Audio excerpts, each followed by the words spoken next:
Promise? Disgusting. কি হলো madam? ও গাবার আগে। ঠিক আছে ম্যাডাম, আমার ওই মেয়েটাকে একদম ভালো লাগছে না, তুমি চলো এখান থেকে। আমি যাবো না। তোমার কাছে টাকা পয়সাটাই আগে হলো। হ্যাঁ, এই দুনিয়ায় টাকাটাই সব। वो लड़की कोई प्रॉब्लम नहीं करेगा तो? ওর সাথে আমার কোনো সম্পর্ক নাই। কি হলো? এত দেরি হচ্ছে কেন?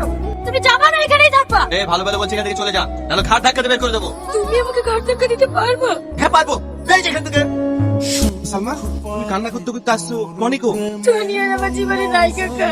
ও একটা বড় বেবি আমাকে ভুলে গিয়েছে। সবার সামনে আমাকে ঘাট ধাক্কা দিতে। এ টনি, তোরা প্যাড দেওয়া দে। কাকিমা, এই সালমা কোথায়? গ্রামে ফিরে গেছে। আমি আজকে কেন ফিরছি? টনি, টনি, চল তোর ভাবির সঙ্গে দেখা, তোর ভাবির সঙ্গে কথা বল, আমি আসছি। ভাবি, আমি তোমার দেওয়ার হই, এটা তোলো। যদি দেওয়ারই হও তাহলে মুখ তুলতে পারার কি আছে? নিজেই মুখটা তুলে দেখো না।